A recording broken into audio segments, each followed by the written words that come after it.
Isso, agora. A partir de agora, a nossa reunião, a nossa aula está sendo gravada e, com a permissão de todos vocês, ela será disponibilizada para os vários grupos aí de cursinhos populares que integram aí esse nosso consórcio informal de auxílio em época de pandemia, em época de educação remoto,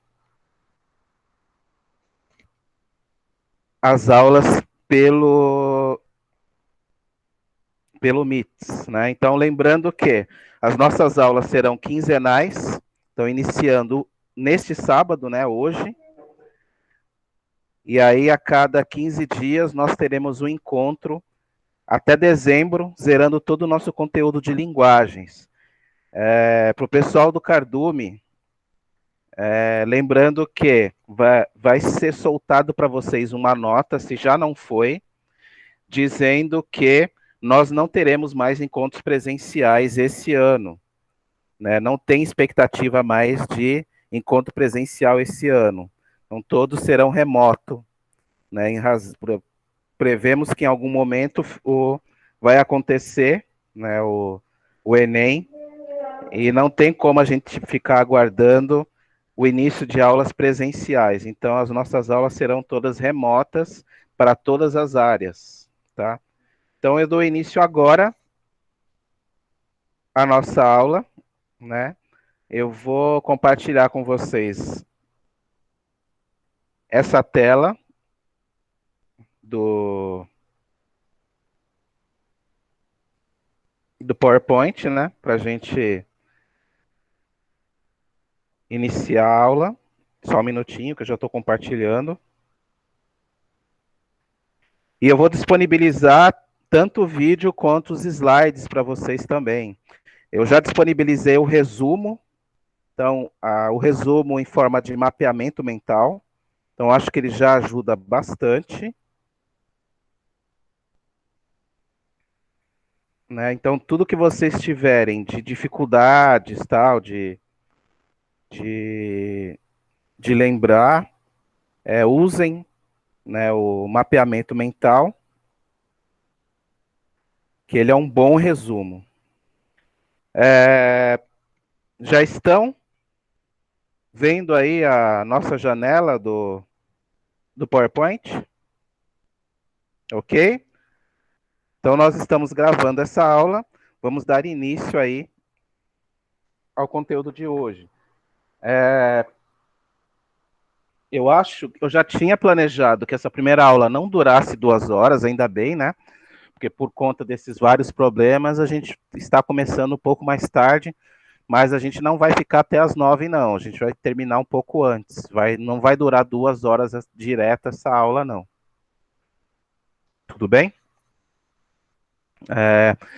Lembrando que eu peço para vocês para permanecerem com os microfones fechados, e aí, se tiver uma dúvida, aí pode abrir o microfone e me chamar, tudo bem? Então, novamente, tem alguma dúvida? Abra o microfone e interrompe a apresentação, que a gente responde essa dúvida. Beleza? Eu vou fazer também algumas pausas estratégicas aqui, para a gente não perder um conteúdo aí. Então, passemos aí a Linguística no Enem. Gente, sábado! Sejam bem-vindos. Saudades de vocês. Menos virtuais e mais presenciais, né? Mas, infelizmente, o presencial vai demorar mais um pouco. Na nossa aula de hoje, então, nós vamos trabalhar a origem e variação da língua. Nossa primeira aula falando sobre linguística, tratando desde o início lá da origem da língua portuguesa, e tratamos também de variação da língua. Então, programação especial de enfrentamento do vírus aí, do Covid, esse maledeto vírus aí, ó. Vamos lá? Para quem não me conhece, eu sou Eduardo Rodrigues, sou um dos educadores de vários cursinhos do Cardume, do Educafo, também sou educador da FATEC, do curso de Gestão Empresarial, e educador de quem quiser. Tamo junto aí, vai Corinthians. Vai Santos, vai Palmeiras, enfim, vai tudo essa hora. Então, nós vamos tratar sobre o que hoje? Vamos tratar sobre linguagem, língua e fala, lusofonia e origem da língua portuguesa, língua falada, língua escrita e variação linguística. E na sequência, faremos alguns exercícios, tá? Eu já troquei de slide. A menos que alguém me interrompa, eu vou entender que vocês estão vendo que eu já fiz essa alteração de slides. De vez em quando eu vou voltar para o Meet para ver se está tudo bem. Beleza. Bom, linguagem, língua e fala. Há diferença nisso? Então, retomando aí o que nós falamos lá, né? Toda sociedade, seja ela humana ou animal, ela se organiza em torno de algum tipo de língua ou de linguagem. Seja ela verbal, isso que nós estamos fazendo, né? Organizada por meio de palavras, ou não verbal, as figuras, as imagens, tá? É por meio da língua ou da linguagem que os vários seres humanos e, e não humanos, né? Alguém já está falando aí, vai ter extraterrestre? Não, não vamos falar de extraterrestre por enquanto. Pelo menos não por enquanto. Que esses seres reconhecem o mundo e trocam percepções sobre ele. Então vamos ouvir, vamos curtir um pouco desse vídeo aqui das abelhas para vocês verem, para vocês relembrarem que até mesmo os insetos eles possuem alguma espécie de comunicação.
Então, gente, vocês vejam com esse vídeo que toda espécie, seja ela humana, animal, ela necessita de comunicação, ela necessita comunicar para outra de sua comunidade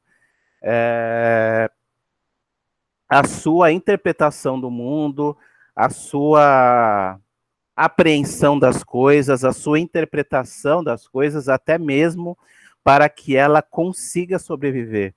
Então, nós dissemos em nosso encontro presencial que provavelmente as abelhas nem sempre, né, tiveram esse meio de comunicação, mas provavelmente elas tiveram que desenvolver algum meio de comunicação para que elas conseguissem se organizar, né, e conseguissem sobreviver. Então, elas tiveram que traçar algum meio de comunicação, mesmo que uma linguagem rudimentar de dança, para que elas soubessem em que direção, onde está esse alimento, para que elas conseguissem se alimentar. Tá? E aí continuamos nisso, né? Porque surgem essas várias questões. O que é língua, o que é linguagem e o que é fala? Existe sim uma diferença entre elas. Por exemplo, a dança, ela seria língua, um meio de língua ou de linguagem? O picho que a gente encontra aí pelos muros seria uma forma de língua ou de linguagem? Eu acho que seria de linguagem, professor. Muito bom. Será? Vamos ver. Pintura e escultura seria uma forma de língua ou de linguagem? Eu acho que de linguagem também. Vamos ver. Gente, então, qual a diferença entre elas? Linguagem é qualquer conjunto de sinais, tá? Com Posso falar? intenção. Pode? A linguagem é uma forma de expressão. Como já foi exposto aqui mesmo, é uma forma de expressão. Pode ser física, pode ser através de desenhos, pode ser através de imagens fotográficas, cinema, música. E a língua é uma expressão idiomática, própria e com características regionais de uma certa população. Muito bom. É por aí mesmo. Gente, então, como o Décio colocou, é exatamente isso. A linguagem, ela é qualquer forma de comunicação, tá? É tudo que uma pessoa faz com intenção de comunicação para outra. Então, você pode ter a dança como uma forma de linguagem, você pode ter a escultura como uma forma de linguagem, você tem o teatro como uma forma de linguagem, mas uma das perguntas que eu faço, que o Décio já respondeu, as libras, ela é uma forma de linguagem ou de língua? Né? Ela é uma forma de língua, porque ela contém signos, que é um sistema de sinais articulados da língua. Se a gente for pensar na escultura, na dança, ela tem uma capacidade de comunicação, porque quando você está assistindo uma dança, você sente algo. Em um balé, você vai sentir angústia, você vai sentir felicidade, e por aí vai. Mesmo você mesmo dançando, você comunica coisas para as outras pessoas. Só que essa capacidade de comunicação, ela é restrita. Na linguagem, ela é restrita. Como você usa o seu próprio corpo, como você usa a pintura, quando você usa várias formas de comunicação que são limitadas para passar uma ideia, para comunicar algo, essa capacidade de comunicação ela é limitada por conta da articulação. Você não tem uma capacidade de articulação muito grande, que é diferente das línguas, né? As línguas, como a língua portuguesa, como o francês, como o italiano, você tem uma capacidade muito maior de articulação e produção de sentidos. Você vê que no seu dia a dia, você usa poucas palavras e consegue vários sentidos. Né? Quem abriu o microfone queria falar? Fui eu que abri pelo computador e agora estou em ambos, né? Tá. Então, é que está dando eco, vamos ver. Então, eu só queria complementar que a questão de linguagem em língua, como eu apresentei agora há pouco, que a língua tem uma característica territorial, digamos assim, racial e cultural muito própria. São de tribos, não importa se são tribos germânicas, tribos indígenas, ou aborígenes, ou norte-americanas.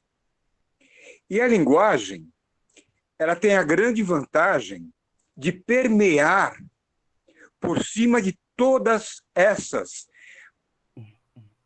usar uma palavra que praticamente não existe, absolutides. O que é absoluto nas línguas, a linguagem ela pode extravasar e se mesclar em várias linguagens, com várias linguagens, e até mesmo formar uma nova língua.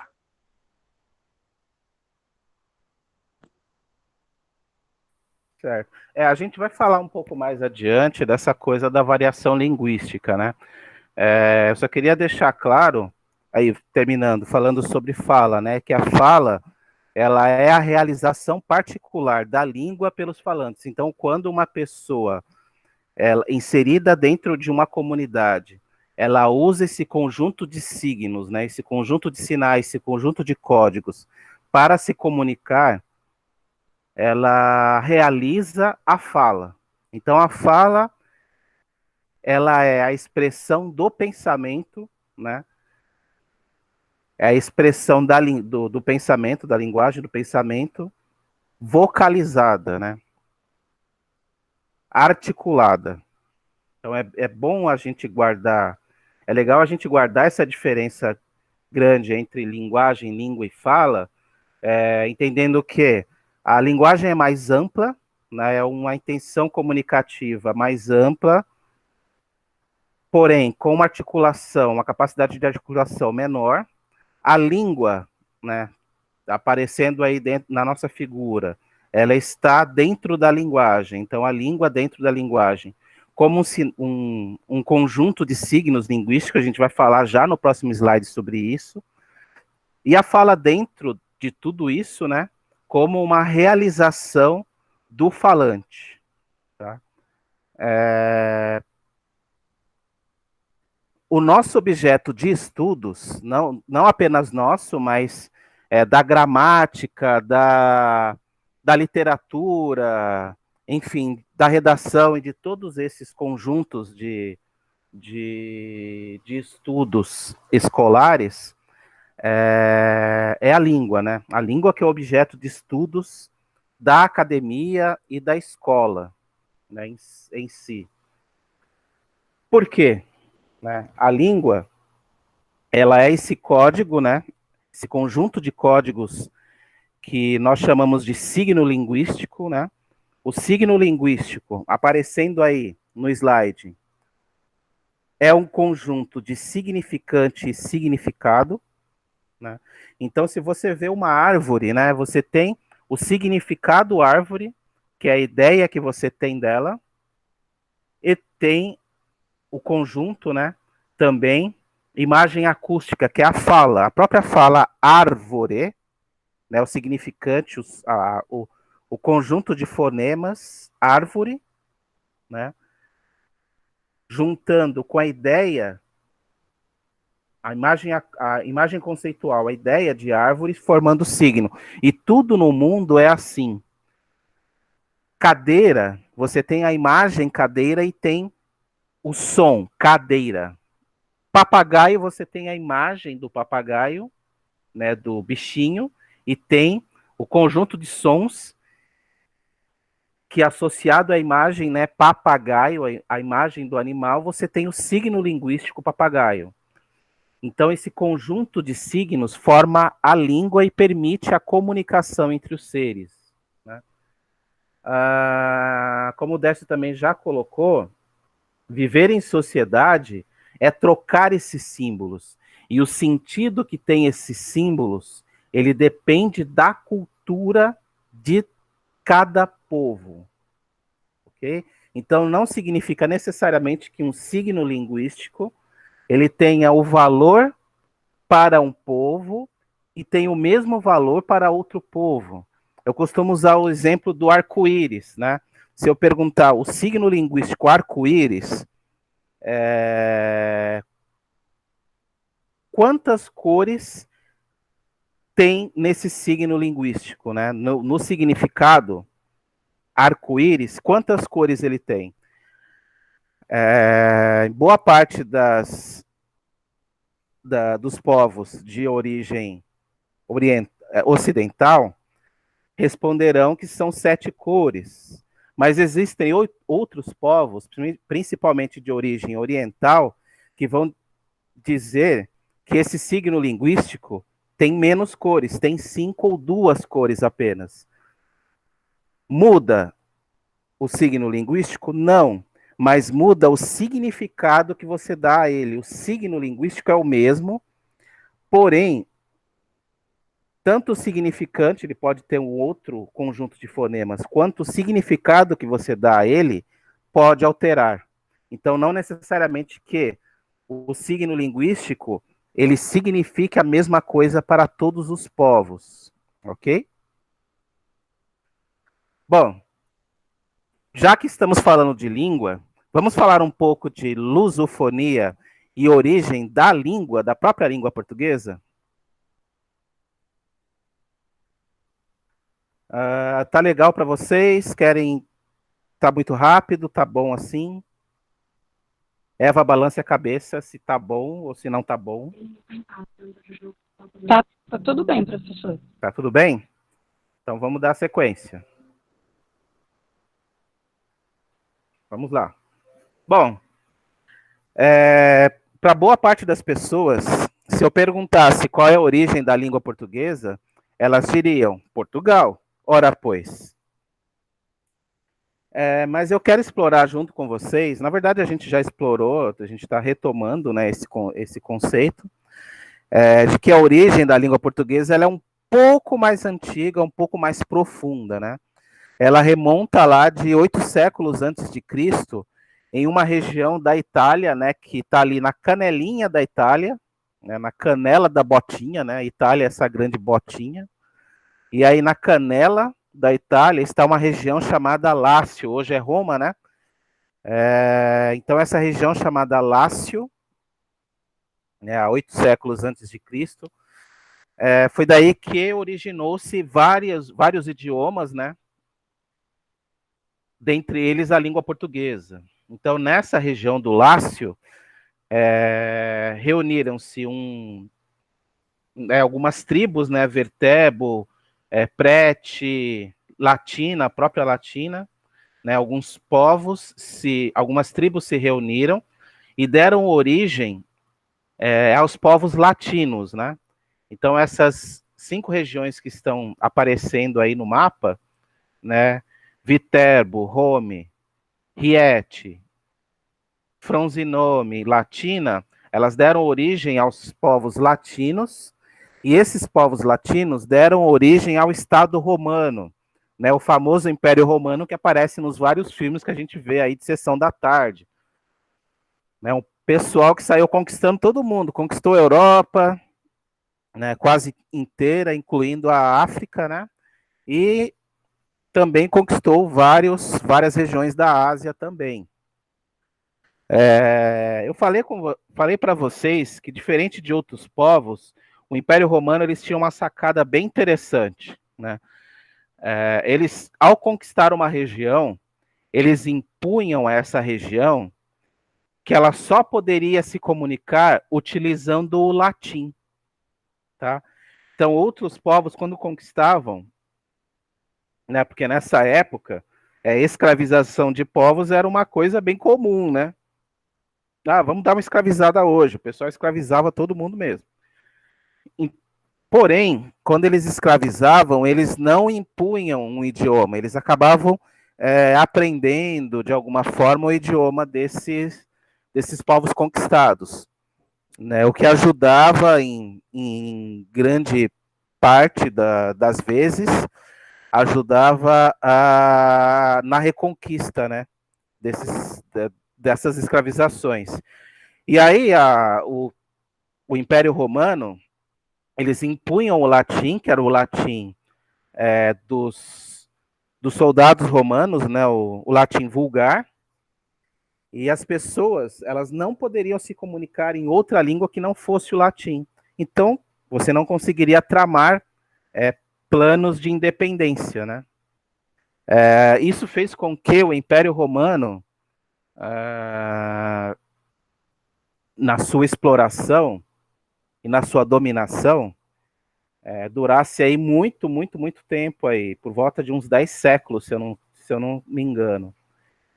E é muito tempo, né? E, bom, como tudo, um dia acaba, né? O Império Romano acabou, só que esse longo período de conquistas, né, de exploração, deixou traços. Esses traços de língua deram origem às chamadas línguas românicas ou neolatinas, né? Nossa própria língua portuguesa, o espanhol, o francês, o italiano, o romeno e algumas que o próprio Décio já comentou aí também, tá? Então, português tem dessa origem lá atrás, né? Lá na canela da Itália, uma região chamada Lácio, o próprio cantor aí, me fugiu o nome dele agora, ele canta uma música chamada Flor do Lácio, né? E ele remonta essa Flor do Lácio, a última Flor do Lácio, que é... Pode falar. É um poema de Olavo Bilac, muito legal. A última flor do Lácio, inculta e bela. Isso, É o perfeito. nosso português. Exatamente. Muito bom. Gente, então olha aí, ó. Eu achei de bigodes uma... Como é o nome desse bichinho? Meu porquinho da Índia. Porquinho da Índia de bigodes. Ele está perguntando, e como é que está o português hoje, né? Esse português que deu origem lá na Itália, né, na região do Lácio, como ele está hoje? Bom, ele é falado por mais de 280 milhões de pessoas, né, das quais 80% são brasileiras, porque a gente faz muito filho, né, como eu já tinha comentado anteriormente.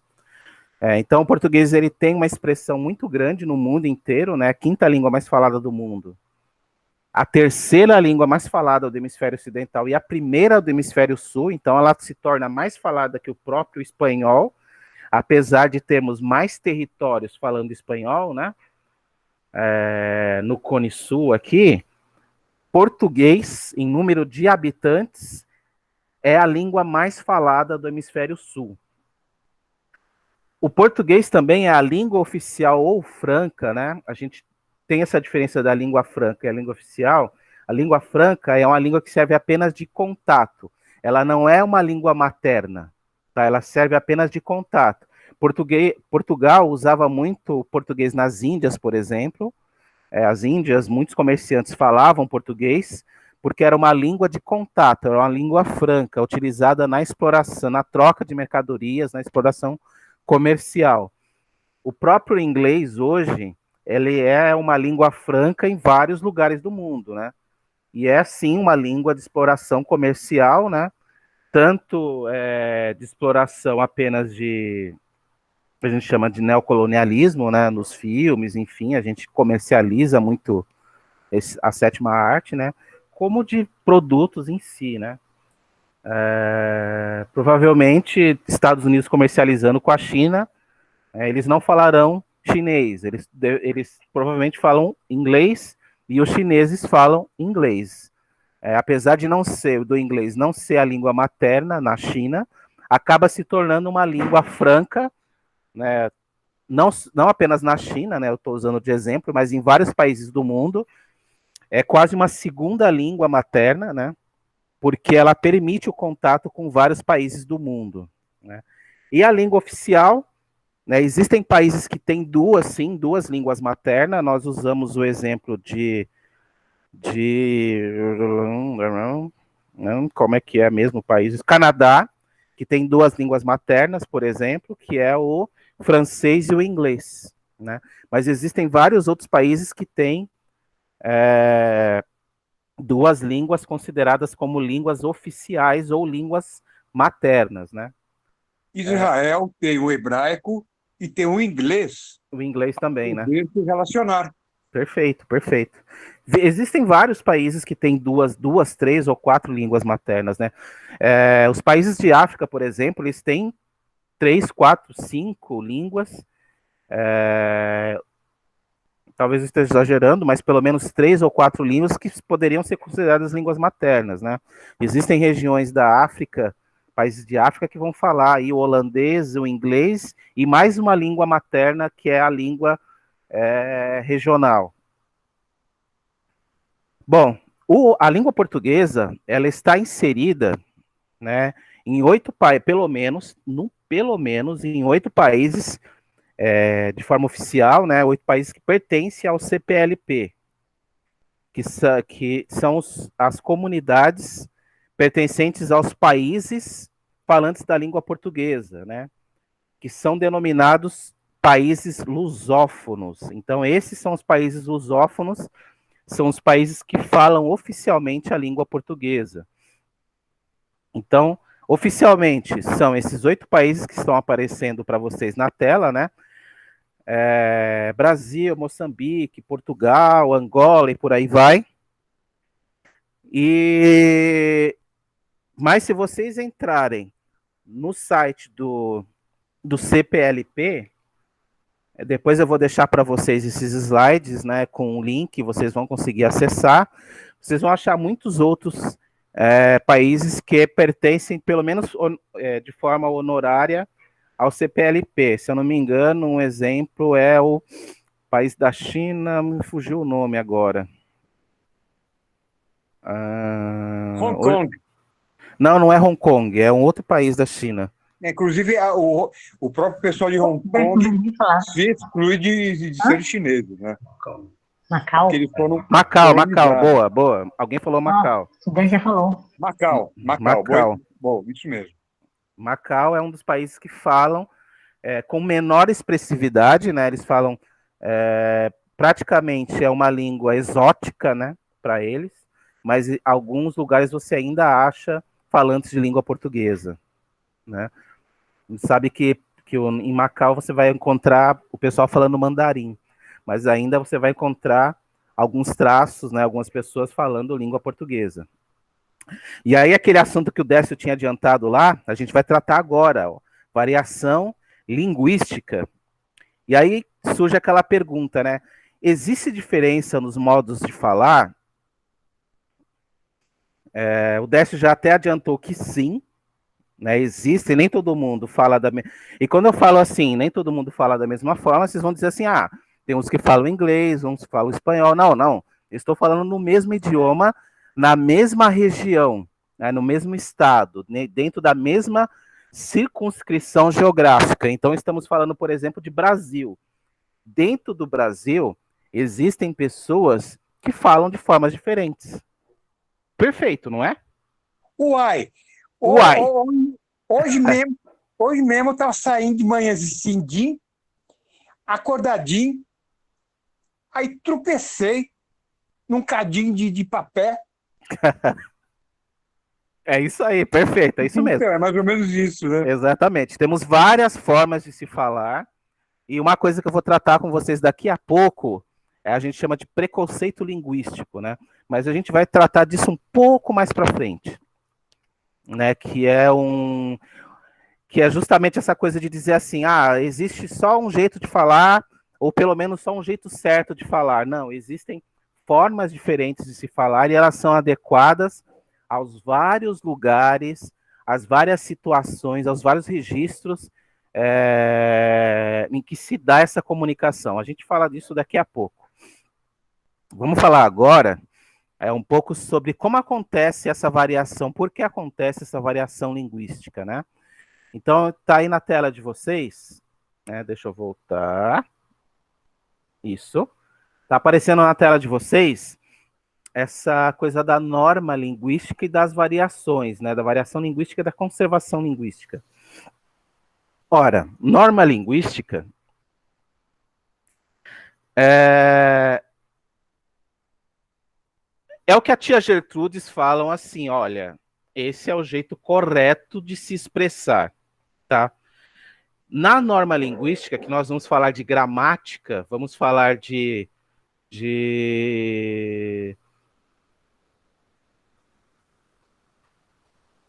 instituição, de normativa, né, de coisas que estão colocadas como corretas, nós temos centros de atuação, né, temos forças de atuação. Uma dessas forças de atuação, ela atua pela conservação da língua, né, que é uma força centrípeta, né? Dentro da física, nós dizemos que a força centrípeta é uma força que atua para dentro, né? É uma força que atua pela concentração. Então, essa força que atua, força centrípeta, que atua pela conservação, ela diz assim, olha, se cada um falar do jeito que quiser, a gente não vai se entender, tá? A eficiência da comunicação exige uma norma para que todos, utilizando dessa norma, consigam se comunicar de uma forma eficiente e de uma forma que todos consigam se entender. Então, essa é a conservação linguística, que atua na norma dizendo, olha, gente, a gente tem que falar todos da mesma forma. Mas existe uma outra forma, né, uma outra força que atua também na norma linguística, uma outra força que atua na norma linguística dizendo, olha, não é bem por aí não. A língua, ela precisa evoluir, ela precisa se adaptar, ela precisa se atualizar, se modernizar, né? A gente precisa falar de forma econômica, precisamos usar a língua para nos comunicarmos, sim, com eficiência, tá? Mas adaptando ao que as várias comunidades vão exigindo de modificação, de adaptação. Ed, Tá? posso falar um pouco? Pode, claro. Então, você mencionou muito bem essa questão de força centrípeta.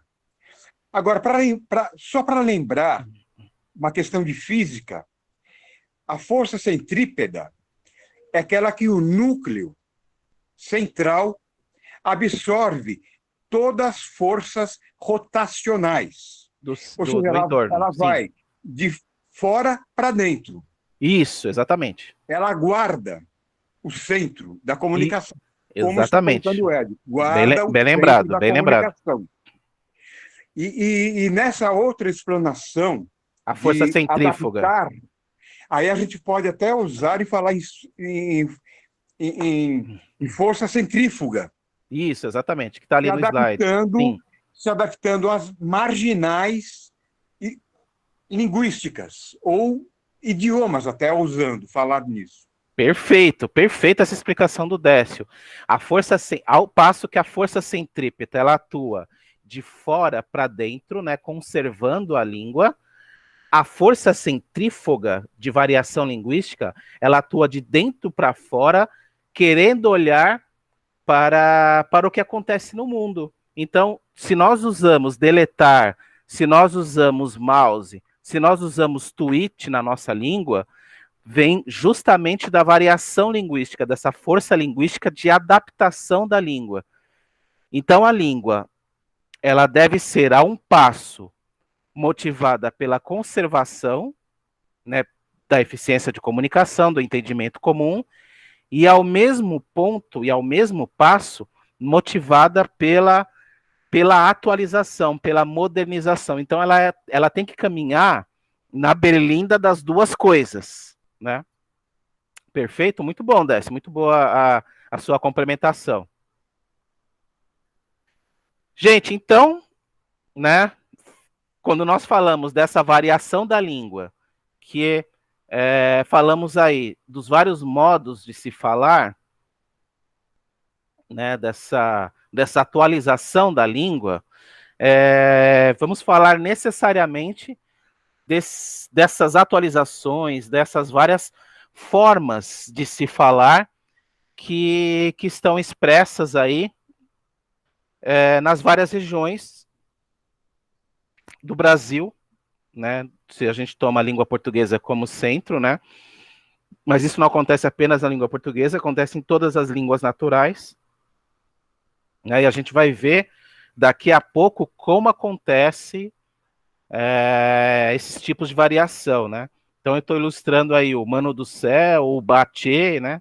O Aiso, que o Décio já comentou, o Piá, tem até um tal de Votes, que está lá no Nordeste, que eu não conheço, não sei o que é esse Votes. Tem um tal de Eita Pentia, eu também não conheço, se alguém conhecer esse manifesto. Eita Pega. Eita Pega, esse eu conheço também. Mas esse Eita Pentia, Eita Pega, sim. Esse Eita não Pentia, conheço, não. conheço o Eita Pega. Também não. Alguém conhece Eita Pentia? Eita Pentia. Ô, professor, Claro, quando a gente teve claro. aula Pente a na... pente é que tá me pegando, uai. Ah, é? Não sabia, não. Só que no Baixo Sul da Bahia. Baixo Sul da Bahia, tá. É que nem o Vox, por exemplo, Aham. ele se espalha do Maranhão, praticamente de São Luís, mais ou menos, e vai pegando por lá. E veja que o povo de São Luís Mas é você um sabe o que povo... significa esse Votes? O pessoal fala da mesma forma como vai logo, rapaziada. É? É, mais ou menos assim. É, não sabia, não. Né, e é curioso que lá em Maranhão, eles têm o português mais bem falado de toda a nossa nação brasileira. Não, isso eu concordo contigo. Existem pesquisas científicas que apontam sobre a língua, né, que apontam que eles têm. É lógico que a gente, dentro do que a gente está defendendo aqui, não existe um português correto. Não, então, mas eu diria que é sobre a flexão sonora. Sim, sim, sim. É porque eles têm, respeitando os vicentinos, né? Mas é uma das regiões mais antigas do Brasil, em termos de. Antigas não, desculpa, de primeira colonização, né? Então eles ainda guardam bastante do português original de Portugal, né? Eu estou vendo aqui que o vote significa provavelmente. Sabe quando a pessoa é surpreendida, ela fala votes? Tanto que está com exclamação, né? Alguma coisa de querendo dizer assim, mas não é, né? Não, é isso daí. Então vamos lá, meu. Legal, muito bom. Alguém queria falar também. Quem mais queria falar? Eu só ia fazer uma pergunta, porque quando Sim. a gente chegou a ter aulas presencialmente lá na sala do Cardume, a gente fez Aham. até uma brincadeira sobre o pão da média, onde que ele é chamado em diversos lugares. E eu queria saber se o fato da média ter vários nomes entra como variação linguística. Perfeito, entra sim como variação linguística. A gente vai falar daqui a pouco que a média, ela entra tanto, mas já vamos para lá então. Já vamos para lá falar de diacronia. Pera um momentinho. Sim. falou em média. Média é o quê? Média é mídia? Não, média é pão. Ah, média, o pão. Oh, Sim, o o pão pão. com, o pão com manteiga. Oh, claro, claro. Veja bem, mas vamos lá. Ela Em muda, ela São, em, muda. em São Paulo, média é outra coisa.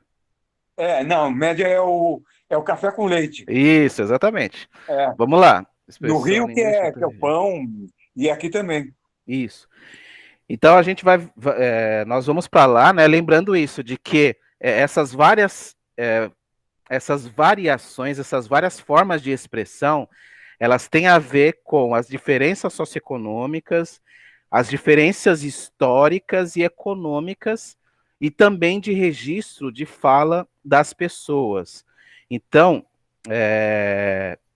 dando nome aí aos tipos de variação linguística, né? Nós temos aí as variações diatópica, diafásica, diastrática, a gente vai ver cada uma delas. Essa média, por exemplo, ela entra em dois tipos diferentes de variação linguística, variação de língua. Tanto a variação diatópica, né? Que vem de topos, diatopos, né? Que é variação, dia é variação, né? Dia, né? Esse dia aqui, ele é do latim, significa variação. Então, variação de topos, que é lugar, né? É variação do lugar de fala. Então, a média aqui, né, que você fala pão, né? Em vários lugares do Brasil vai ser chamado de outra forma, né? No Rio, por exemplo, a gente vai chamar de cacetinho e por aí vai. Mas nós temos uma outra coisa interessante. Nós temos não apenas a variação diatópica, também topos de lugar, né? Mas nós temos a variação diacrônica também. Então, dia, variação, crônica, que é de cronos, né? Variação ao longo da evolução histórica, que se perdeu, né? De Santos, que eu fui pesquisar isso lá atrás, né? Por que o pessoal chama de média? Então, muito antigamente existiam três formas de pão, né? Uma forma grande, uma forma pequenininha e uma forma média, tá? A forma grande, se eu não me engano, era chamada de filão, era aquele pão grande, né? Aquela bengalona. Em São Paulo a gente chamava de Bengala. bengala. Aqui me parece que o pessoal tinha um outro nome para ela, mas enfim. Que se eu não me engano é filão, mas enfim. Com o passar do tempo, e aí tinha a bisnaguinha, né? Em São Paulo a gente chamava de bisnaguinha, não sei qual é o nome que o pessoal dava aqui. O pão pequeno, que é um pão pequeno mesmo. Com o passar do tempo, né, as Eu não pessoas. quero nem saber por que os cariocas chamam de cacetinho. Deixa pra lá. O pessoal deixou de comprar, né? Deve ter caído em desuso o, o pão grande, né? O pão da forma grande, né? Deve ter caído em desuso também. O pessoal devia comprar muito mais o pão da forma média e esquecia o pão da forma pequena e o pão da forma grande. O pão grande, a bengala, caiu em desuso por volta de 1978 a 1982. Caramba, boa Eu memória, fiz hein? isso, porque eu comprava bengala. Muito bom. Eu lembro que em casa também tinha, mas já não era tão comum, não. E olha só, dá para imaginar que as pessoas pediam, me vê um pão da forma grande, me vê um pão da forma pequena, né, para diferenciar, para levar o seu pãozinho para casa. Então, me vê 10 pães da forma grande. Com o passar do tempo, né, o pessoal pedia tanto pão da forma média, pão da forma média, pão da forma média, que algum dia, né, eles passaram a pedir apenas média. Me vê média, me vê 10 médias. E aí tá essa coisa de Santos, né, da região da Baixada Santista, provavelmente de ter começado a chamar o pão, que a gente chamava de pão francês, em São Paulo a gente chama de pão francês em São Paulo, e chamam de média, né, com referência ao formato do pão mesmo em si, né, o pão médio, né, e hoje só média. Então esse é um exemplo também da variação diacrônica. Então a variação que ocorre em razão da evolução histórica. Bem antigamente, na época do Roberto Carlos, que o Roberto Carlos era jovem, né? Isso então faz bastante tempo mesmo. as mulheres se referiam aos homens bonitos de forma diferente de hoje, né? Eu ouvi falar que as mulheres se referiam aos homens bonitos como pão. Será que em Santos era média? Bom, enfim, não importa. Eu gosto de fazer piada sem graça, gente. Eu sei que vocês vão rir, mas tudo bem, sem problemas. A gente está no sábado, nesse sábado maravilhoso de linguagens. E vamos. Alguém abriu o microfone e ia falar que o homem chamava média? É que geralmente a gente dá risada assim, só que é pelo chat também. Muito A bom. gente interage também pelo chat. Então, geralmente, se você fizer uma piada, a gente tá rindo, só que às vezes a gente tá digitando. Né? Muito bom. Eu não tô vendo o chat, eu tenho a impressão que eu tô no vácuo, né? Rindo sozinho. Olha só, gente. Então, o homem bonito se chamava pão, né? Hoje vocês chamam de crush, né? Eu ouvi uma voz do Aline dizendo que não. Sei lá. Mas, enfim. Essa referência, né, ela vai mudando ao longo... Oi? Chama de crush. De crush. Estão falando que é crush, não é crush. Crush é o refrigerante, né? Ninguém lembra de crush, mas enfim. Crush. Claro que eu lembro. O da Fanta Uva? O Desce é das minhas. Refrigerante com rolha na... Então tem essa mudança, essa evolução histórica. Então a forma como você denomina as coisas, ela vai mudando com o passar do tempo também, né? Então essa é uma mudança que nós chamamos de mudança diacrônica. Então variação crônica, que vem de cronos, variação ao longo do tempo, né? Então variação linguística. Nós temos aqui no nosso organograma, né? Nosso desenho. Uma vertente de variação linguística que vem para diacronia, né, diacrônica, variação ao longo do tempo, e temos aqui uma linha vindo para sincrônica. Por que sincrônica? Porque existem variações que acontecem na mesma linha histórica, no mesmo período histórico, né? Que é assim, sim ao mesmo, né? Sincrônica, no mesmo período histórico, né? Sim, ao mesmo cronos, ao mesmo período histórico. Essa variação que acontece no mesmo período histórico, nós podemos chamar de diatópica, ou de diafásica, ou de diastrática. Então, a variação diatópica, que nós já comentamos, que é aquela que acontece em razão do local de fala, então você vai ter, por exemplo, um exemplo que eu acho bem bacana, né? Tirando esse das médias, dos pães aí. Uma certa vez eu estava no trabalho e eu perguntei para o motorista, né, que estava descendo de São Paulo. Eu perguntei, você já está perto daqui da nossa base? Aí ele falou, não, estou pertinho, estou no peixe. Aí eu falei, caramba, né?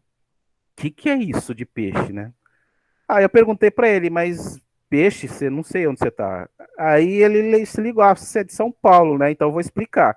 Na entrada de Santos tem uma escultura gigantesca em formato de peixe.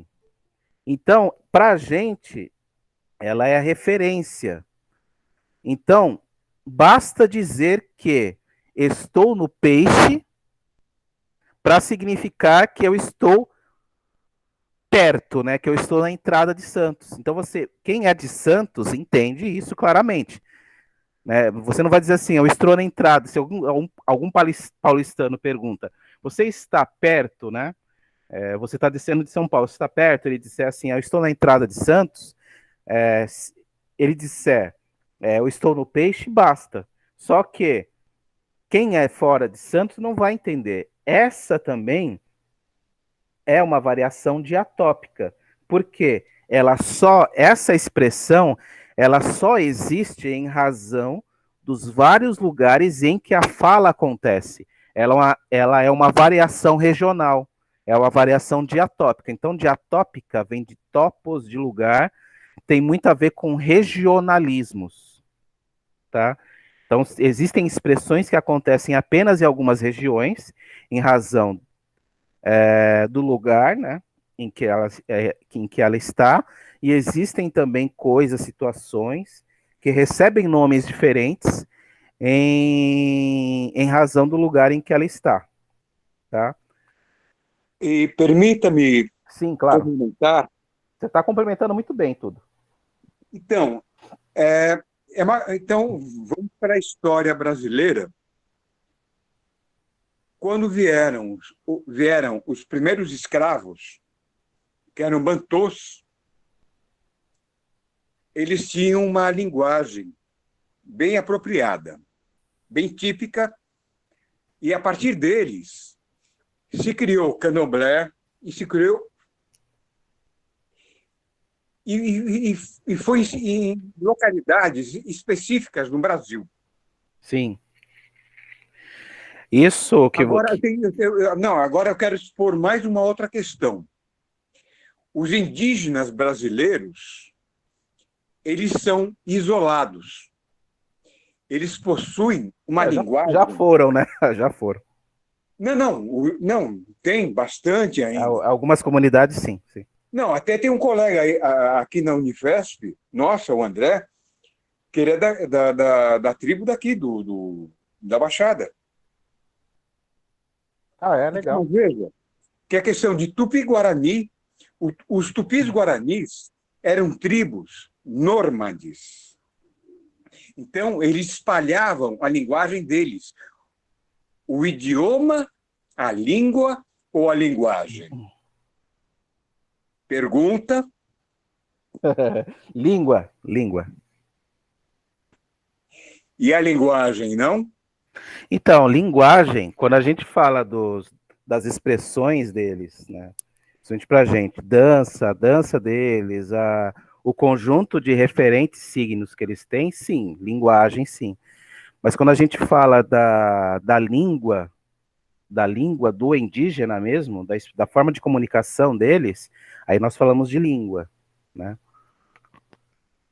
A gente sempre se refere, a grande diferença que existe entre língua e linguagem é a capacidade de articulação em signos. Ok, então, já que estamos aqui embaixo, na Baixada, sabem o que significa mantiqueira em Tupi-Guarani? Não. Desses mesmos índios nômades, a montanha que derrama lágrimas. Montanha que derrama lágrimas. Eu só lembrava que era o nome de uma região, agora não de... Isso é bem interessante. Isso que você está falando é uma articulação entre línguas, né? É uma interpretação do que eles falam, do que foi colocado pelos portugueses quando chegaram aqui, desde o primeiro aqui. Qual foi o primeiro mesmo? Eu tenho péssima memória dos anos 1500 e pouco. Eu estava muito bêbado nessa época. Então, essa questão de adaptação de linguagem é algo que nós devemos explorar muito bem, que é justamente essa transversalidade do centro, que você expôs muito bem, para o externo.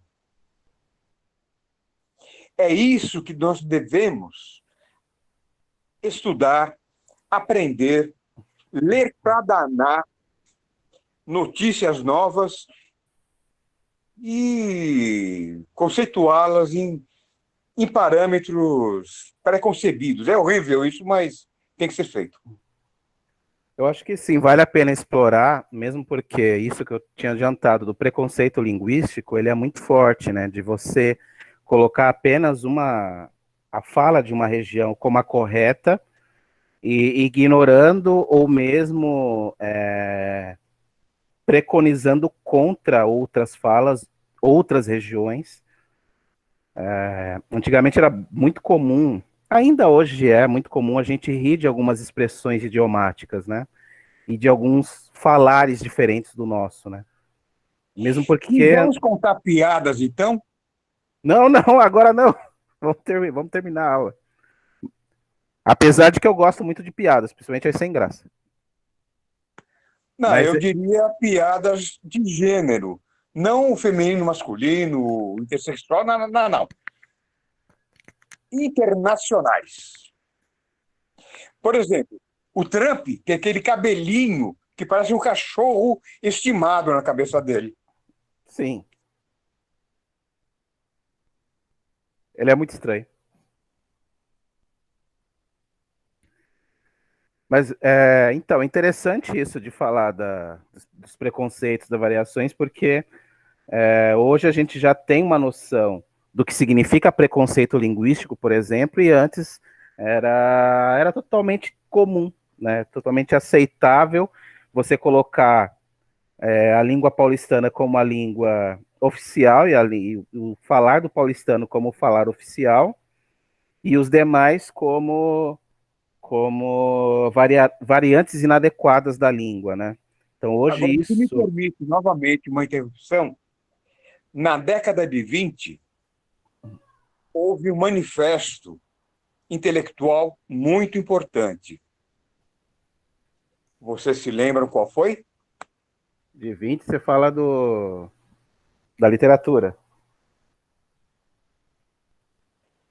Sim, movimento modernista. Sim, Monteiro Lobato, Tarsila, e vai embora. Aí começou. E veja que isso foi antes da Segunda Guerra. Foi no final da Primeira. Pensem nisso de uma forma, em um formato, não forma, em formato. Ó, veja, significante, significativo. Eu falei bem claramente, não forma, mas formato. certo. Pense isso como um formato de gerações futuras, pré-Getúlio Vargas.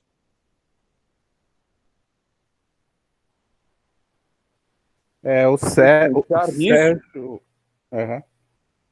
O Sérgio debate bastante sobre esse assunto, ele nada de braçada nele, dizendo que nessa época, nessa década, né, década de 20, nós não estávamos preparados para uma mudança tão grande quanto foi o modernismo, né, a vanguarda modernista.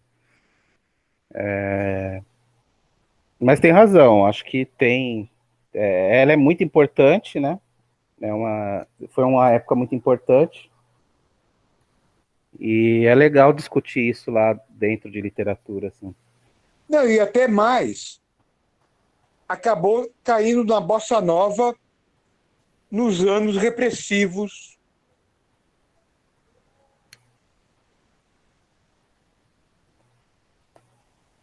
Sim, sim. Jeito seguinte, então, o que nós trataríamos hoje seria isso. Eu vou entrar em algumas questões do Enem agora, são poucas, tá? Que eu gostaria de trabalhar com vocês para a gente fixar esses conteúdos que nós trabalhamos. Já adiantando que no próximo encontro nós vamos tratar de vários assuntos interessantes e importantes para o Enem, tá? E também outros concursos e vestibulares, né? Tudo bem? Vocês estão vendo essa questão aqui, ó, questão Enem 2014, caderno amarelo 100. Eu vou dar 3 minutinhos para vocês lerem e já mentalizarem aí qual alternativa seria a mais adequada. Na sequência, eu mostro qual é a resposta certa e comento um pouco sobre ela. 3 minutinhos aí.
Vamos lá, gente? Então, a resposta correta seria a D. Por quê?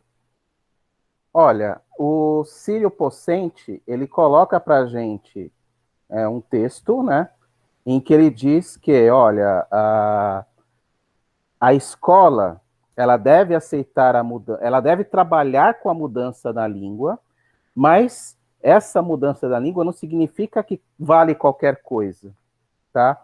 Ela está falando basicamente da variação da língua, né? Que nós já trabalhamos agora há pouco, tá? Então, descartar... Oi, pode falar. Desculpa, é que a gente respondeu por mensagem escrita. A gente não sabia. Mas vocês acertaram, muito bom, muito bom. Mandaram muito bem. Mandaram muito bem. Vamos lá. Mas, Ed, amigo. Oi. Eu gostaria de que não apenas fosse já definida a resposta, que sabemos que é a D, que fosse discutida a B, isso, eu vou fazer isso agora. E a E. Perfeito, Legal. Perfeito, legal, vou fazer isso agora. Muito bem. Obrigadão. Nada. Olha só, gente, por que... que aí ele pergunta, né? O domínio da língua portuguesa, então esse domínio da língua portuguesa, né? Ele implica, entre outras coisas. Então, a ideia da variação linguística já dentro dessa nova era do ensino da gramática, do ensino da língua portuguesa, que diz que não há um português correto, há portugueses, né, entre aspas, há a língua portuguesa adequada a cada situação de fala, a cada registro de fala, tá? E se me permite uma interferência, perceba que nos últimos 30 anos houve 30, eu diria até 35 anos, houve umas 6 modificações de regras linguísticas normais. Então, o que vamos estudar? Jornal? Essas mudanças são interessantes, né? Porque é uma necessidade que em algum momento a gramática se coloca de voltar a acompanhar a variação linguística, né?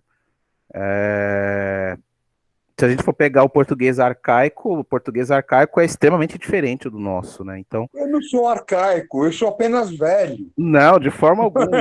Eu aprendi a escrever com caneta de pena e aprendi latim. Caramba. Não, mas você não é muito mais velho que eu. Quantos anos você tem? Eu farei agora 62. A gente tem uma diferença, sim. Uma diferença legal. Um pouquinho mas só. Veja que as minhas escolas, elas definitivamente são do meio século passado. Sim. Oi, Edu. Oi. Edu. Oi.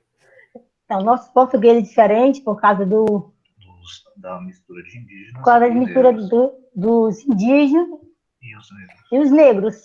Sim, sim. Vejam que essas são marcas que formam a língua portuguesa. A cultura brasileira. A cultura brasileira de uma forma geral, e fazem com que, muito bem colocado, né, de que o português brasileiro, ele se tornou muito diferente do português do pai, né? O português europeu. Então, até quando a gente trabalha... Me fala do pai que eu estou terminando a série Lúcifer. Aí fica confuso. Minha filha adora essa série. E é interessante porque nós temos um português, apesar de estávamos falando do mesmo português, né, da mesma língua portuguesa, nós temos diferenças gritantes, né, entre o português, e aí a gente fala de português lusitano e português brasileiro, justamente por conta dessas várias marcas que aconteceram, né? O português que tem influência indígena, que tem influência negra, né? Os termos bunda, tem vários termos que são de origem africana, por exemplo. Temos termos que são de origem francesa, o abajur, por exemplo.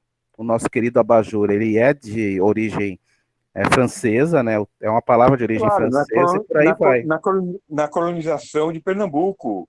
Sim, E, sim. é, A colonização pelo Nordeste, né? é. Então, mas voltando para as perguntas, né? Vamos voltar. Esse domínio da língua portuguesa implica você saber de tudo isso, né? De todas essas variações, essa ampliação de sentidos da língua portuguesa.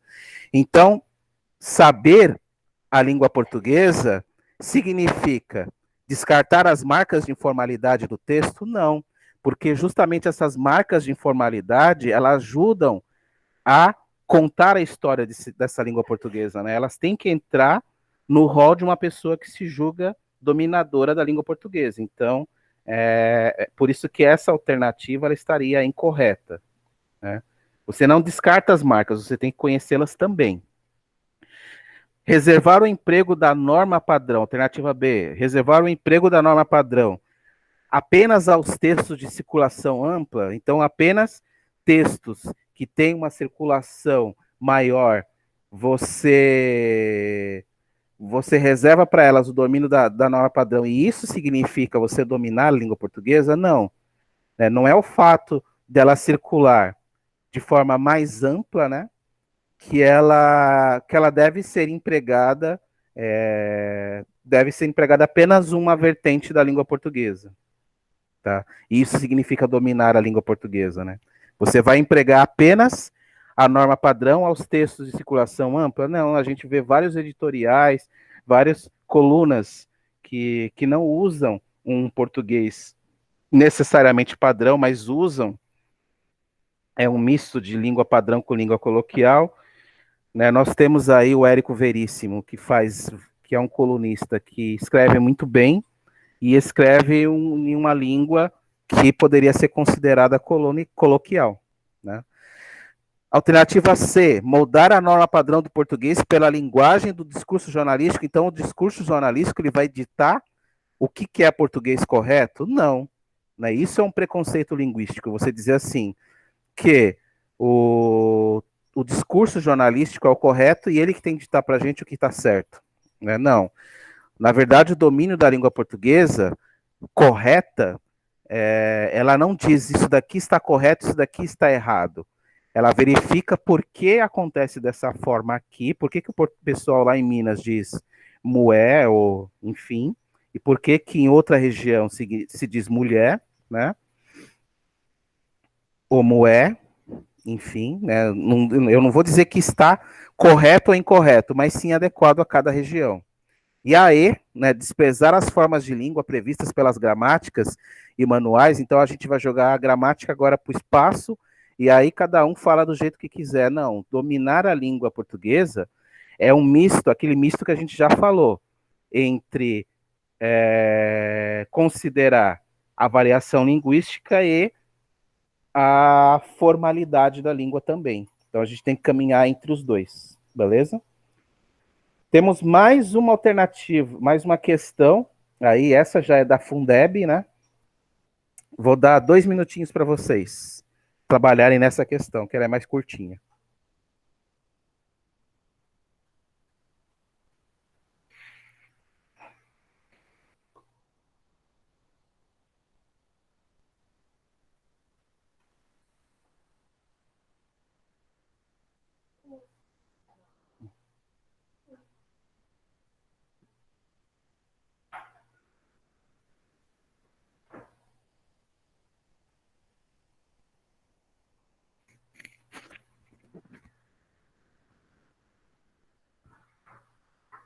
Quer pedir pizza?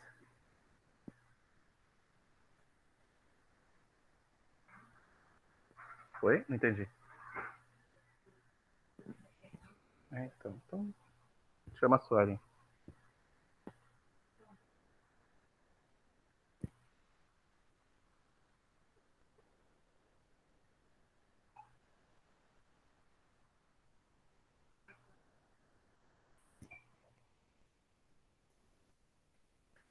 Já podemos, né, gente? Então vamos lá. A alternativa certa. Deixa eu primeiro ver no chat aí. Mano, vocês mandam muito bem, cara. Você já de cara. É realmente a alternativa A. Por quê? Vejam bem. Aqui, e aí trabalhando nisso que o Décio já chamou a atenção, né? Por que as outras não são? A 1 a gente já está vendo que é correta, né? Que é a mimosa, né? Que é uma variante, né? É uma variação linguística da fruta, né? Que a gente chama por aqui de mexerica.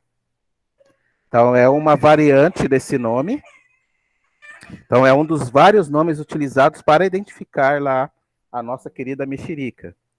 A 2, ela não é porque, né? Ela começou bem ainda, né? Ela falou a variação linguística regional, legal, registra nomes distintos para identificar o mesmo elemento. Aí você fala assim, tô com preguiça de ler o restante, até aqui tá certo, então tá certo. Não, a gente tem que ler a alternativa inteira para identificar o mesmo elemento. Então, vários nomes para o mesmo elemento, certo, variação linguística.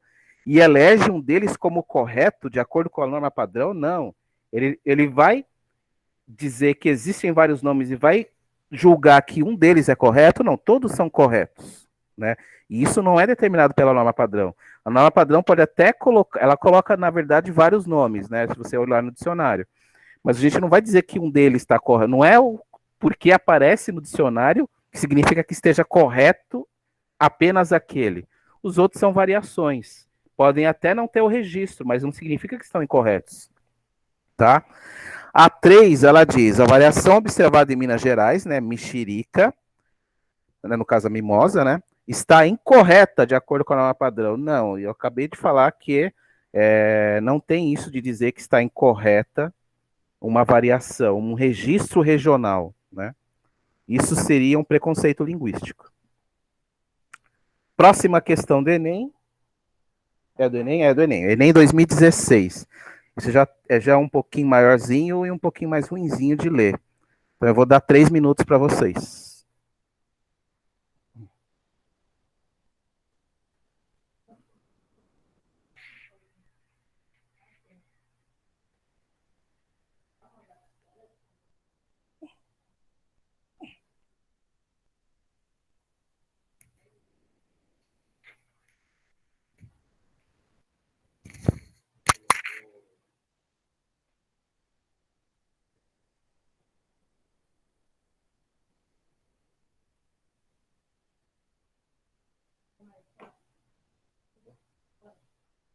Sueli, a gente precisa de você aqui.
Gente, eu já estou vendo aí que vocês responderam e mandaram muito bem na resposta também. É a B. Eu acho que vocês vão muito bem nesse Enem, viu? O Ertraub lá tá tentando boicotar a gente, mas não vai dar certo. É a B mesmo, né? Eu vou mostrar. Edu. Oi? Desculpa. Na verdade, eu tava na dúvida entre a E e a D, mas já vi que errei. Mas a gente vai ver por que errou. Beleza. Vamos lá. Gente, então, de um lado, ele apresentou para vocês um texto, né?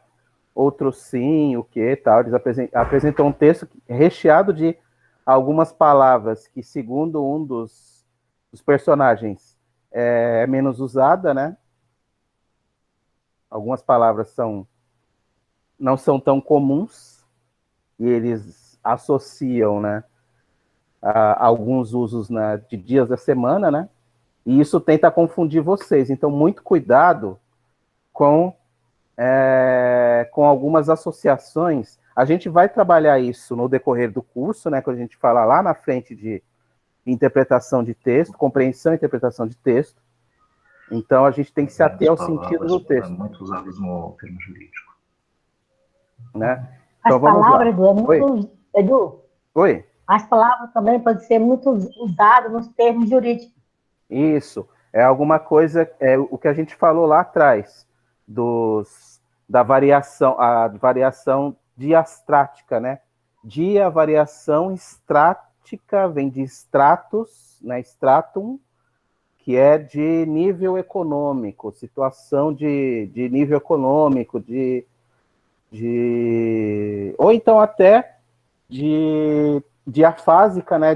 Variação fásica de fasum, que é de contexto ou registro de fala, que em alguns lugares, no caso econômico, né, no meio jurídico, eles usam algumas formas de expressão linguística que no nosso uso cotidiano a gente não usa, né? Então, a variação diastrática, né, de stratum.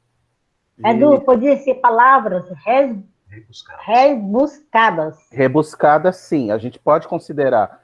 Por isso que a gente fala nível econômico, porque dentro do nosso contexto, isso seria considerado, seriam consideradas palavras rebuscadas demais, né, muito difíceis, né?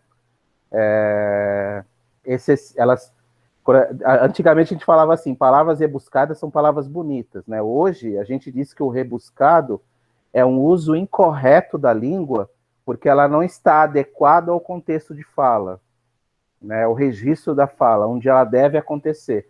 Então, você falar difícil não significa que você esteja falando bem. Significa mais que você está utilizando de forma inadequada o seu registro de fala, né? É um uso inadequado da língua. Muito bom, muito boa colocação. Vamos lá.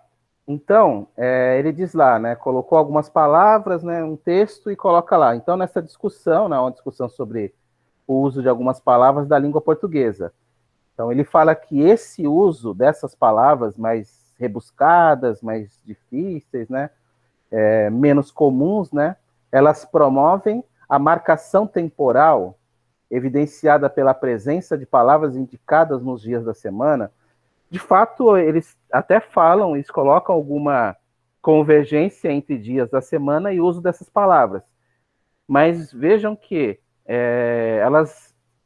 dizer que essas palavras elas têm alguma marcação temporal, né, seria equivocado, porque elas são substantivos, né? Ou adjetivos, enfim, elas não são advérbios, né? Elas não têm marcações temporais. Tá? Vamos pular a B, que a gente sabe que é a certa. A gente já volta por que ela é a certa. Então, caracterização de identidade linguística dos interlocutores, percebida pela ocorrência de palavras regionais. Primeiro que essas não são palavras regionais. tá? Professor, eu fiquei em dúvida na hora de responder entre a B e a C exatamente por isso, porque Tá. não são palavras que são características de uma região. Isso. Mas alguém poderia dizer assim, não, mas elas são características do português paulistano, por exemplo. Eu diria que não, mas digamos que você se confunda assim, ainda assim, ela caracteriza a identidade linguística desses interlocutores deles? Não, né? Não me parece, não me parece esse o caso, que eles estão usando outro sim, tá até um diálogo cotidiano, e eles reconhecem que essas palavras são palavras que eles não usam no dia a dia deles, então não faz parte da identidade linguística deles, né? Então essa alternativa ela está errada em dois aspectos, mesmo que um deles acabe ocasionando alguma dúvida. D, item, alternativa D, distanciamento entre os interlocutores, então, distanciamento entre eles, provocado pelo emprego de palavras com significados pouco conhecidos. De fato, eles são pouco conhecidos, só que marca um distanciamento entre eles. Olha, se marcasse um distanciamento entre eles, pelo menos um deles não saberia do que se trata algumas dessas palavras. Vocês vejam que pelo menos um deles diz que a palavra não é adequada para esse uso, mas ele sabe do que se trata, ele sabe o significado dela. Então não há um distanciamento entre eles, não caracteriza um distanciamento entre eles, dizendo, por exemplo, que um é mais culto que o outro, por exemplo, né? Não é disso que se trata. Senão, pelo menos um deles não saberia o significado de algumas delas. E não é o caso. Alternativa E, inadequação vocabular. Então, ele está dizendo assim, isso seria o rebuscado que acabou de ser dito aí pela Eva e pelo marido. Pelo companheiro aí, pelo companheiro de quarentena. Inadequação vocabular? Não. Né? Trocando em miúdos, está querendo dizer assim, está errado. Né? Então, o uso dessas palavras, elas estão erradas, demonstrada pela seleção de palavras desconhecidas. Elas são desconhecidas? Não, não são desconhecidas. Então, só por isso já está errada essa alternativa E. As palavras são desconhecidas por parte dos interlocutores? Não. Ambos conhecem, tanto é verdade que elas são palavras conhecidas, que ele diz que elas são inadequadas. Se diz que são palavras inadequadas, até para os dias da semana, significa que ele entendeu. Se ele entendeu, são palavras conhecidas. Por que a B está correto? Né? E a gente vai falar disso lá na frente, em efeito de humor. Então, o tom humorístico, né, ele é ocasionado pela ocorrência de palavras empregadas em contextos formais. Então, é uma palavra excessivamente formal, é uma palavra rebuscada, e eles dizem, olha, não uso isso daqui não. É como o corintiano dizer, né, o Corinthians, ultimamente a gente está numa fase difícil, né? Então a gente tomou muito gol, e ele vai dizer para o colega palmeirense, nós estamos nós sofremos uma desidratação de gols. Aí o pessoal ri, dizendo assim, corintiano não fala assim. Como assim, mano? Eu sou corintiano também. Mas vejam que não é uma forma incomum, aliás, desculpem, é uma forma incomum do corintiano falar, e por isso causa um tom humorístico, né? É uma ocorrência de um contexto formal aplicado em um contexto informal. Beleza? Entenderam? Entenderam? Vamos escrevendo no chatzinho aí, eu tô lendo. Erraria por emoção. Gente, Décio falou uma coisa que é muito legal, muito interessante, que no Enem, o Enem não tem... Tanto que vocês estão acertando, então eu não acho o Enem difícil. Eu acho o Enem cansativo. E, principalmente, a gente pode errar algumas questões. Eu já estou dando tempo para vocês responderem essa última questão aqui, tá? A gente pode errar tanto por excesso de confiança, quanto por medo, que são afetos, né? Que são excessos de emoções, tanto negativa quanto positiva, né? Excesso de confiança, medo. Então, no Enem, a gente tenta, no máximo possível, levar a certeza de que não é o exame da nossa vida, é só mais um exame. Se não der esse ano, vai ter no próximo. É difícil a gente entender assim, né? É difícil da gente vislumbrar isso, de a gente aceitar isso, mas é uma das coisas que ajuda ir com calma, né? E levar para nós, levar para a resolução da prova, de que aquela prova é muito importante, que ela significa muito para você, isso pode atrapalhar a realização da prova, tá? Já vão responder nessa última questão aí. Deixa mais 2 minutinhos, porque é uma questão curtinha.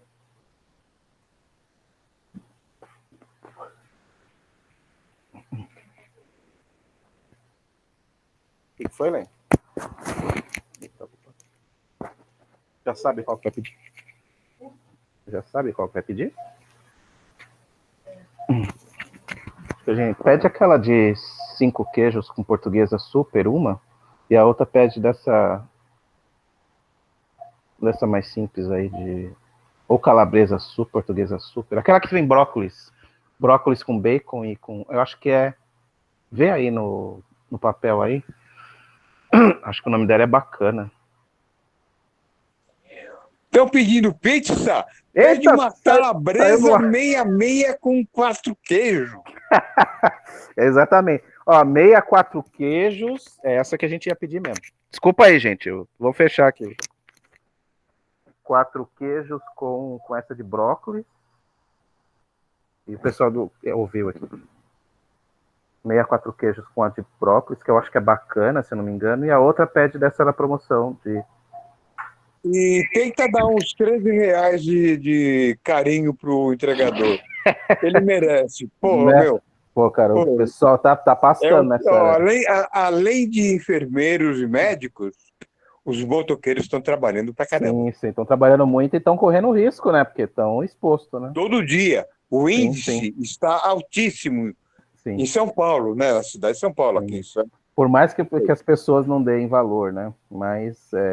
Não, mas agora haverá. Eles se unirão.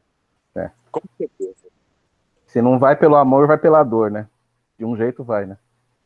Que terrível ouvir isso, mas é a realidade. Mas é verdade, né? A verdade é essa. Né? A verdade é essa.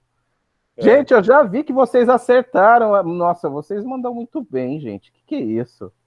Olha, é realmente aí de excelente trabalho, Cardume, nesse sábado, nessa friaca que deve estar aí fora. Vocês mandaram muito bem.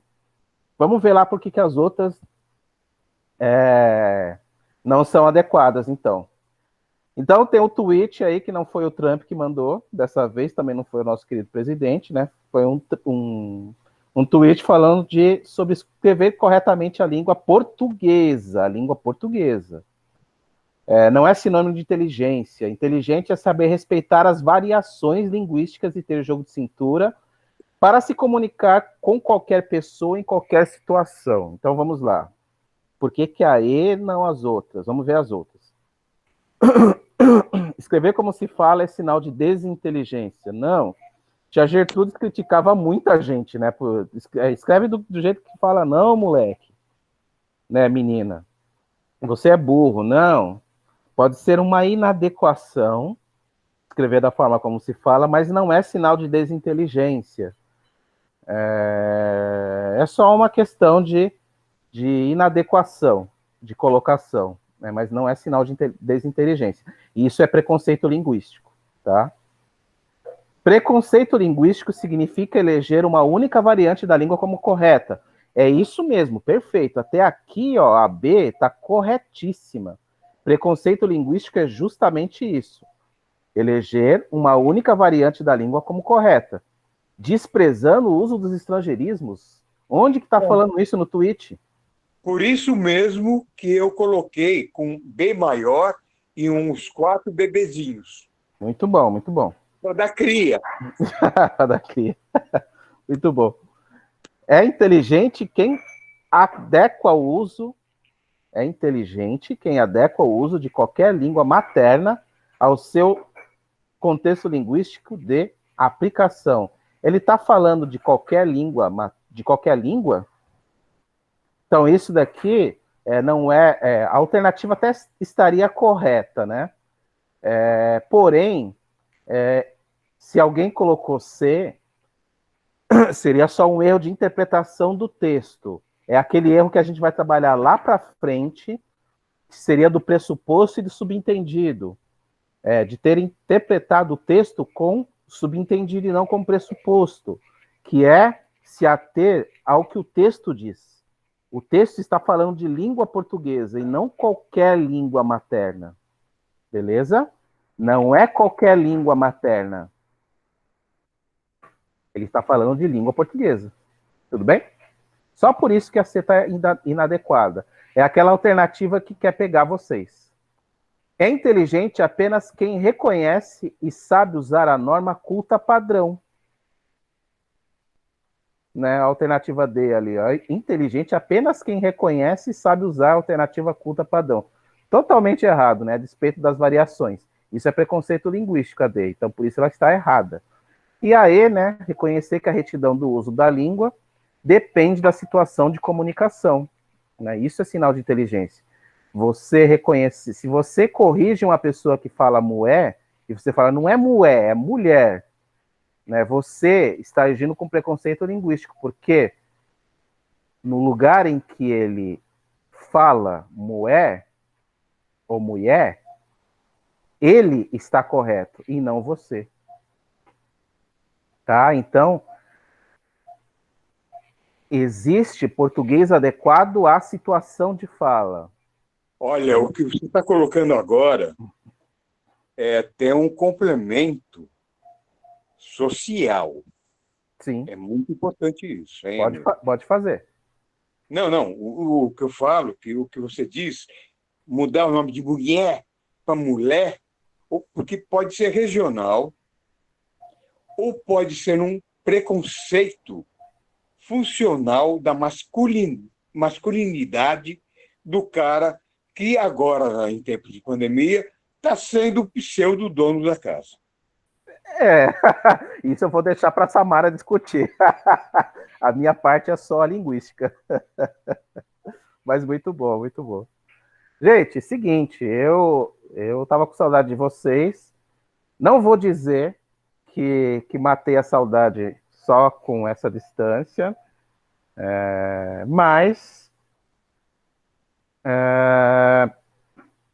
já serviu aí para a gente se encontrar, tá?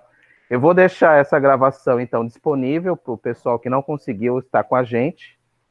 Ah, beleza. Desculpa, porque eu só peguei no finalzinho. Não, sem problema. Vai estar disponível. Eu vou começar a pegar o vídeo já, trabalhar nele. E aí eu disponibilizo para vocês, beleza? Então foi um prazer.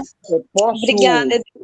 Pode? Posso fechar o meu agradecimento por vocês estarem dando essa aula fantástica? Por favor. Sim, agradeço.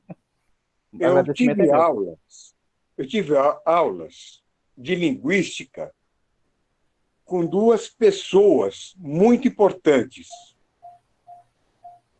Uma foi com meu xará, o Décio Pinhatari. Décio Pinhatari, pô. Décio Pinhatari. Porra, eu tenho 60 anos, cara. Conheci o Décio, porra. Meu xará. Muito bom, muito bom. Se liga. E com uma outra grande professora, que aí foi na PUC, lá em Sampa, tudo em Sampa, né? Uhum. A Maria Lúcia Santarella. Caramba, você teve aula com a Santarella? E com o Décio. Caramba, muito bom, hein? Eu conheço. Por isso que eu optei, quando eu comecei a fazer publicidade, eu optei por linguística. Certo. Linguística é muito gostoso, né? Muito bom. Nossa, Eu sou, linguística é delicioso. eu sou suspeito, mas eu adoro linguística.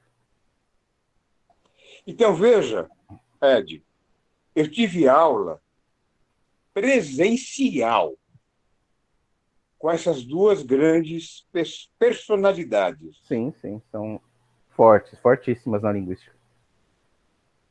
Oh, o Décio Pinhatari fazia poema com Marília Andrade. Pode parar? Oh. É muito bom. Não tem nem o que falar, né? É muito bom. Não tem, né? Então, eu conheço muito bem a questão de linguística e poderia